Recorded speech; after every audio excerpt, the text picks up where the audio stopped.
Hello Newburg, this is Pastor Steve here with our Monday Minute for November the 16th of 2020.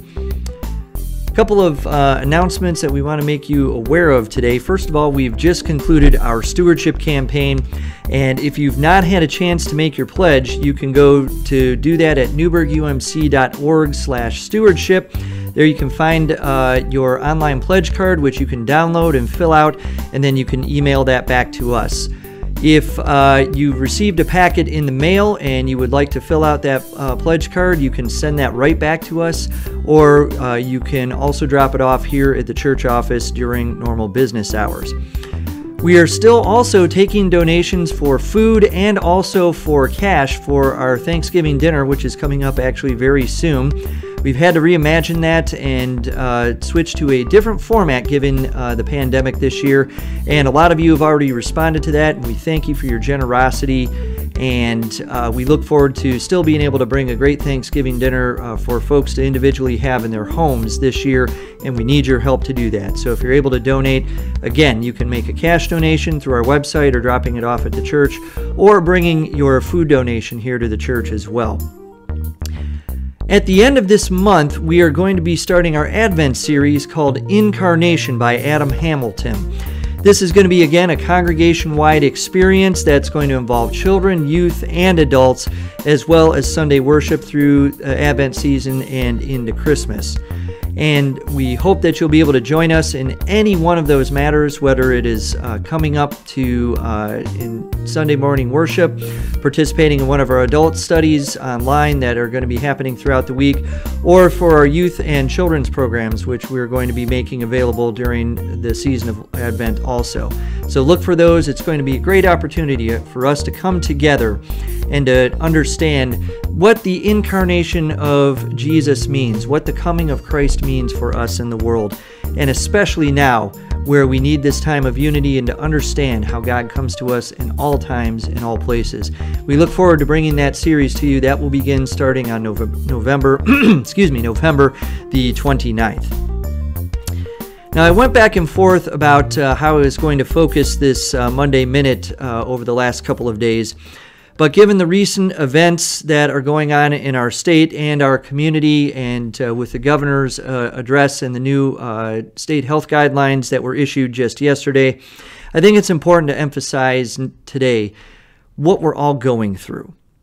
Now, Governor Whitmer and the Michigan Department of Health and Human Services has updated their orders and regulations as per the health department in terms of where people can gather, how many people can gather. We have seen the high schools in the state have been temporarily closed to go to remote learning. Livonia Public Schools for both high school and middle school had already taken that step, and that's what we're living with now. We know that there's dining restrictions, no more in-person dining in restaurants for the time being, and several other things. Now, for how that affects us here at Newburg, it doesn't change a whole lot of what we have been doing in these last couple of months. We decided, based on our survey that we took back as the fall began, and other factors related to this health crisis, that it was best for us to plan for online worship through the end of the year, which includes Advent and Christmas, as we are getting ready for right now. This was a hard choice, but in a lot of ways it wasn't a hard choice, because our number one priority was to keep everybody healthy and to keep everybody safe, anticipating that there probably would be a spike in the winter, which has happened. But what we could not anticipate was how much of a spike that we were going to experience like we are today. But in light of these recent developments, Bishop Bard himself has issued a statement calling upon all United Methodist churches within the state to do the same thing that we are, and to refrain from in-person worship. We've been doing this all along, and we know that we can endure a little bit more. That being said, we know it's hard. We know that we have seen some churches, whether they're United Methodist or not, who have done in-person worship. Many of them have done so only to go back to online only, like a lot of our churches will be doing right now.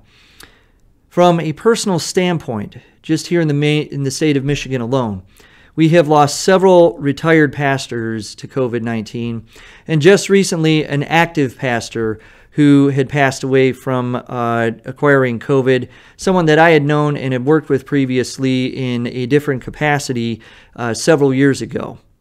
It broke my heart to see that we lost her life. Other churches, and in one particular church just recently, just a little bit north of here, because of a Halloween party, there was an infection that spread through the pastor and their family, but also through all the attendees that were a part of that in that church. And that church had to be shut down, and everybody, of course, had to be contact traced. So again, we ask for, and we are grateful for your patience and the way that you have handled this period of online-only worship and mostly online gatherings. And we're going to have to go back to pretty much mostly online gatherings here again. As numbers rise, we still need to take this step. And we at Newburg will be monitoring very closely in the new year, along with other developments, such as the promising news that we have had from now 2 pharmaceutical companies about a potential vaccine.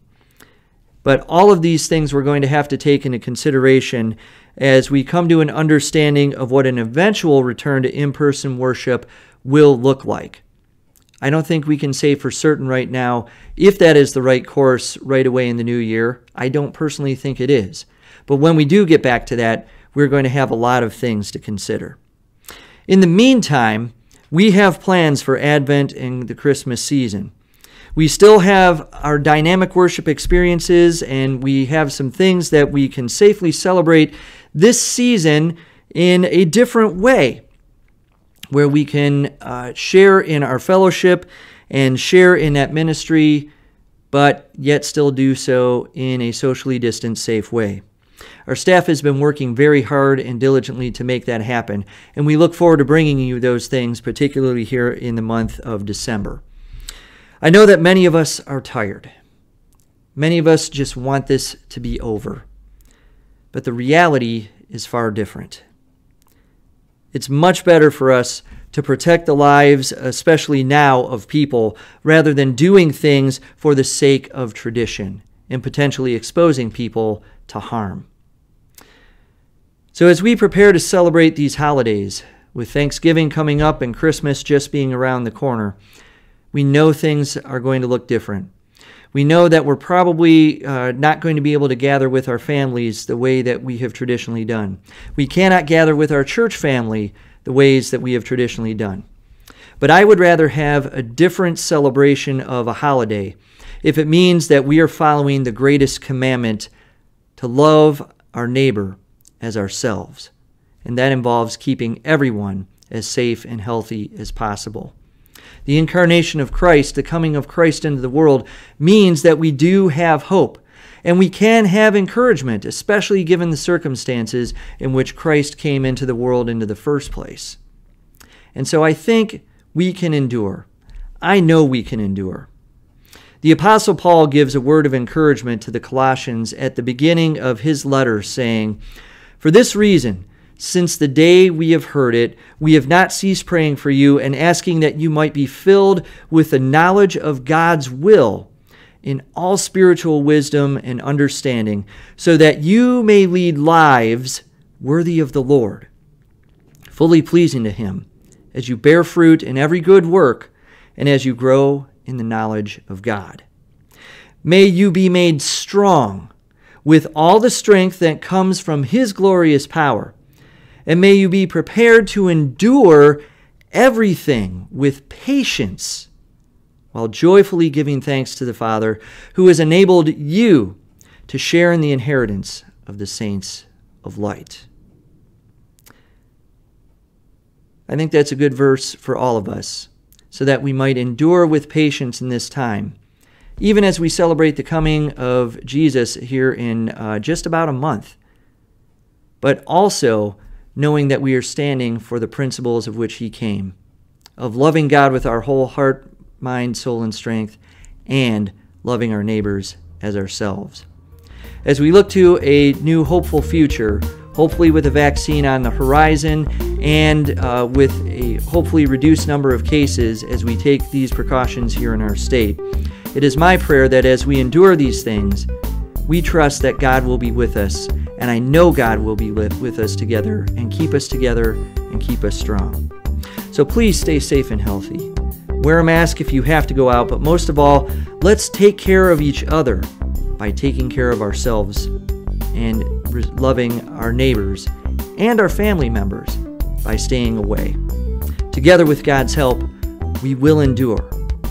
And together, we will come out on this the other side, bearing the light of Christ that is coming into this world and has come into this world no matter what. Have a blessed week, and we'll see you next time.